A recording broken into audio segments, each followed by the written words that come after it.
May dumating na Bosch hand drill na hindi umaandar.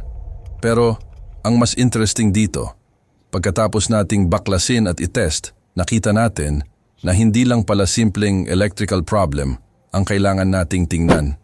At kahit umandar siya sa final testing, may dahilan kung bakit sinabi kong kailangan pa rin palitan ang armature. Tara, tingnan natin kung ano ang nakita natin. Check muna bago palit. Unang-una, bago natin buksan ang unit, nag-testing muna tayo. Sinaksak natin sa AC outlet at pinindot ang switch, pero walang response ang hand drill. Kaya hindi muna tayo manghuhula kung switch ba, brush ba, field coil o armature ang problema.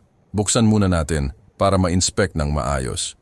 Pagkabukas ng cover, inikot ko muna ng mano-mano ang armature. Importante ang ganitong initial inspection dahil minsan mararamdaman mo agad kung may resistance, binding o hindi normal na ikot. Pero para malaman talaga ang kondisyon, kailangan nating tanggalin at i-inspect ang motor assembly. At dito na lumabas ang problema.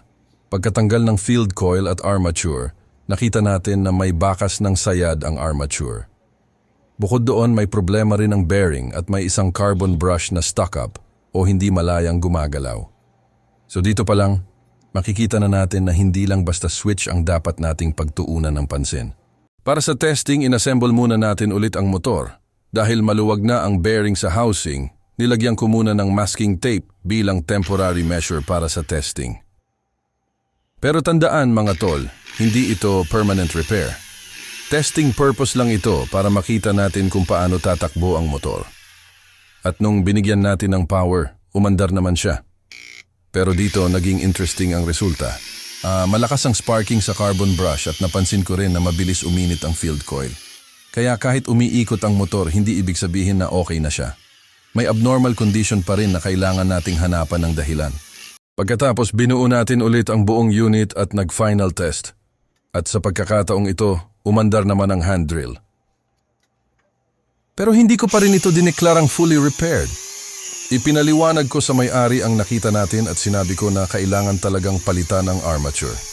Sa kondisyon ng armature, kasama ng problema sa bearing at carbon brush, hindi na practical na sabihing okay na dahil lang umandar siya sa testing. At ang naging desisyon ng may-ari, bibili na lang daw siya ng panibago. At okay lang yon. Bilang technician, hindi naman lahat ng unit kailangang ipilit na ipa-repair. Ang mahalaga, tama ang diagnosis at maipaliwanag natin ng maayos sa customer kung ano ang pinaka-practical na option. Kaya tandaan mga tol, kapag hindi umaandar ang power tool, huwag agad manghula kung ano ang sira. Test muna, inspect, baklasin kung kinakailangan at saka magbigay ng diagnosis. Dahil minsan, umaandar nga ang motor, pero hindi ibig sabihin na repaired na. Kung gusto nyo ng ganitong actual repair at troubleshooting videos, follow natin ang Armand Auto Electrical at subscribe sa Armand Electrical. Maraming salamat mga tol. Professional auto electrical services. Like, follow, share. Thank you for watching.